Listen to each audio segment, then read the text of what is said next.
দায়ী যারা হয় তারা উম্মতের দিল খেয়াল করে, আর বক্তা যারা হয় উম্মতের কাম খেয়াল করে। মাস্টার সাহেব বুঝেন নাই? বক্তারা কি খেয়াল করে বলেন? উম্মতের কান পর্যন্ত দেয়, আর দায়ী যারা হয় দিল পর্যন্ত। আল্লাহ যেন আমাকে দায়ী বানায়। এই জন্য আমাকে যখন বলেন সুললিত কণ্ঠের বক্তা, আমার শরম লাগে। না না, আমি কণ্ঠের বক্তা নই, আমি বক্তাই নই। কি আমি বক্তাই নই, বরং আল্লাহ জাহেলকে বলছেন বক্তা। ওয়াইদা খাতাবাহুমুল জাহিলুনা ক্বালু সালামা। আল্লাহ জাহেলদের কইছে বক্তা। এজন্য সব বক্তা হলো মূর্খ, মূর্খ। ইল্লা আমার রাহিম, ইল্লা আমার রাহিম। এজন্য দিল থেকে দিলে, দিল থেকে দিলে, দিল থেকে দিলে, দিল থেকে জবানে, জবান থেকে দিলে আওয়াজ উঠবে, দিল থেকে জবানে, আর জবান থেকে আওয়াজ যাবে দিলে। সুবহানাল্লাহ বলবেন না? আমাদের হয় গলা দিয়া, আওয়াজ হয় গলা দিয়া। জিকিরের জন্য আওয়াজের দরকার নাই, জিকিরের জন্য দিল দরকার। সুবহানাল্লাহ বলবেন না? জিকিরের জন্য দিল লাগে না, আওয়াজ লাগে। আচ্ছা, আওয়াজ যদি দিতে হয়, আওয়াজ কত জোরে দিলে আসমান পর্যন্ত উঠবে? কত জোরে দিলে আসমান পর্যন্ত যাবে? সারা পৃথিবী মিলে একসাথে দিলেও আসমান পর্যন্ত যাবে না। কি বলছি, রাগ করছেন নাকি? এই জন্য দিল থেকে দিলে, বলেন দিল থেকে দিলে লা ইলাহা ইল্লাল্লাহ, লা ইলাহা ইল্লাল্লাহ, লা ইলাহা ইল্লাল্লাহ, লা ইলাহা ইল্লাল্লাহ, লা ইলাহা ইল্লাল্লাহ মুহাম্মাদুর রাসূলুল্লাহ। দিল সাফ করার এটা ছাড়া আর কোনো মলম নাই, এটা ছাড়া আর কোনো সাবান নাই। আরে বুঝে আসছে? চুল ধুইতে কি লাগে? শ্যাম্পু লাগে। চুল ধুইতে কি লাগে? শ্যাম্পু লাগে। চেহারা ধুইতে কি লাগে? ফেস ওয়াশ লাগে। দাঁত ধুইতে কি লাগে? পেস্ট লাগে। শরীর ধুইতে কি লাগে? গায়ের সাবান লাগে। কাপড় ধুইতে কি লাগে? কাপড়ের সাবান লাগে। জুতা ধুইতে কি লাগে? জুতার কালি লাগে। গাড়ি ধুইতে কি লাগে? গাড়ির পলিশ লাগে। সুবহানাল্লাহ। কোন পাগলেও শ্যাম্পু দিয়ে দাঁত ব্রাশ করে না, কোন পাগলেও পেস্ট দিয়া চুল ধোয় না। বুঝে নাই কথা? কোন পাগলেও সাবান দিয়া দাঁত ধোয় না। আচ্ছা, সাবানই তো এখানেও লাগাইলা, তো এখানে লাগাইতে অসুবিধা কি? এখানে মাইকলা, এখানে দিতে অসুবিধা কি? না না, লিকুল্লি শাইইন সিখালাতুন, না না, প্রত্যেক বস্তুর জন্য আলাদা আলাদা আছে। তাহলে দিলেরটা কই দিলা?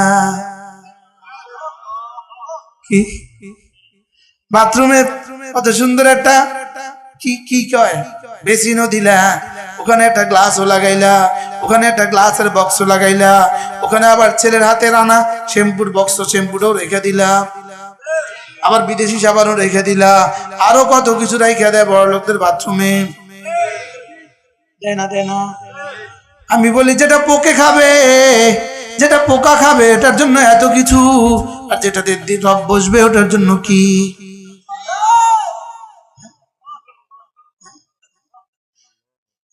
চেহারা ধুইলা এত কিছু দিয়া, দিল ধুইলা জীবনে কি দিয়া? কি দিয়া? আবার বলেন কি দিয়া? জোরসে বলো, আবার বলো, সবাই বলো।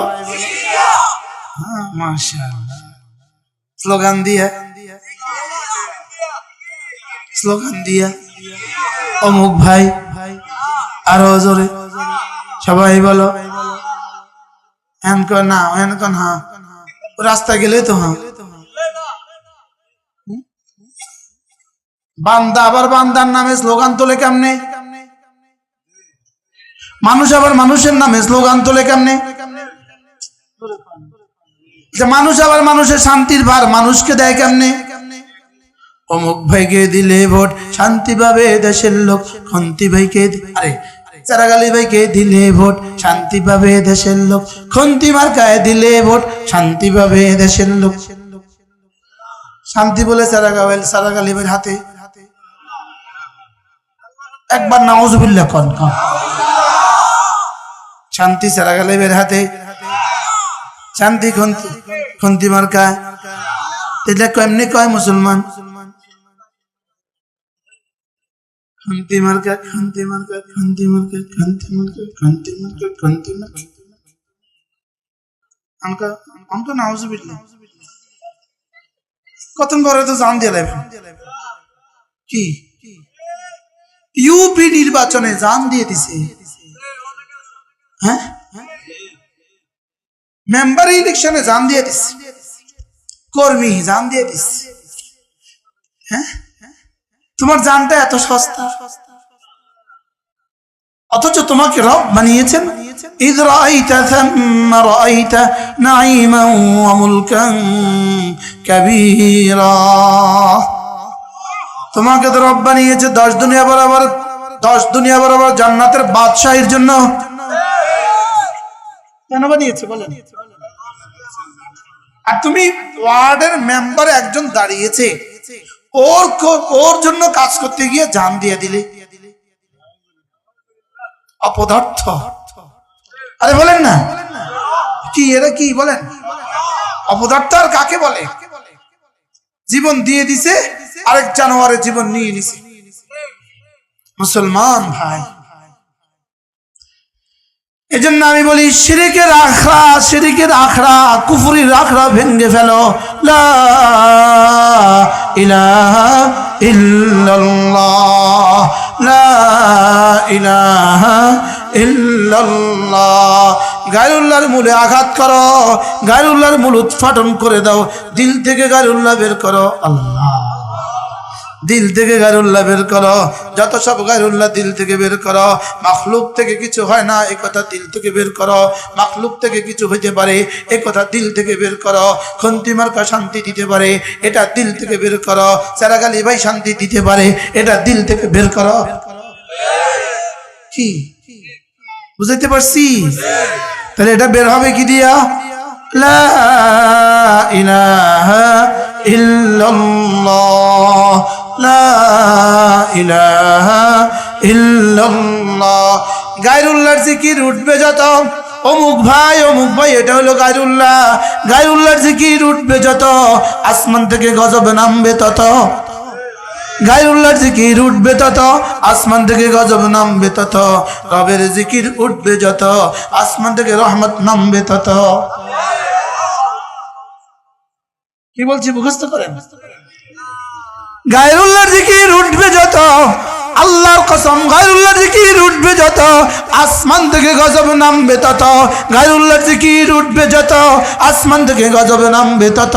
রবের জিকির উঠবে তত, আসমান থেকে রহমত নামবে তত। হ্যাঁ যদি বুঝাতে পারতাম। আচ্ছা যদি এখন মাইক নামায়া পুরো গ্রামে গ্রামে শুধু এক স্লোগান তোলে, সকলে বলো সুবহানাল্লাহ, আবার বলো সুবহানাল্লাহ, আবার বলো আলহামদুলিল্লাহ, আবার বলো আল্লাহু আকবার। যদি এভাবে মিছিল তোলে, 2-4 দিন পরে কি বলবে? এটা বন্ধ করো, এটা পরিবেশ দূষিত করে, এটা বন্ধ করো, এটা আওয়াজ দূষিত করে, এটা বন্ধ করো।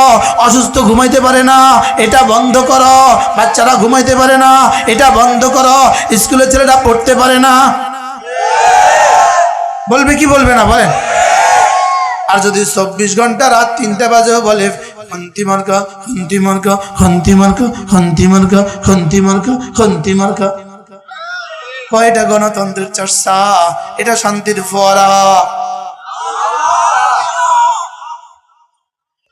যদি এদেশের নারী পুরুষের কানে কানে আওয়াজ ঢুকে দিতে পারত, হায় হায়। এই জন্য আমি বলি গায়রুল্লাহর মূল উৎপাটন করো, কলিজা থেকে গায়রুল্লাহ বের করো। লা ইলাহা ইল্লাল্লাহ, লা ইলাহা ইল্লাল্লাহ। সাফা পাহাড়ের পাদদেশে গেলেই আমার মনে ওঠে এই জায়গাটার মধ্যেই রাসূল বলেছেন কুলু লা ইলাহা ইল্লাল্লাহ তুফলিহু। এখানে রাসূল বলেছেন হে উম্মত শুনো, হে বান্দারা, হে মানুষগুলো শুনো, হে মক্কার মানুষগুলো শুনো, লা ইলাহা ইল্লাল্লাহ বলো, হবা কামিয়াব। সাফাতে যখন উঠি আমার শুধু আওয়াজ কানে বাজে, বলেন আলহামদুলিল্লাহ। আমি ওখানে দাঁড়ায় দাঁড়ায় পড়তে থাকি আর ভাবতে থাকি 1450 বছর আগে তোমার হাবিব যখন এখানে বলেছিল, যখন যে মানুষগুলো কালেমায়ে তয়বা পড়েছিলেন, রব্বুল আলামিন ওই কালেমার সাথে আমার এই কালেমার আওয়াজটা মিলিয়ে দেন।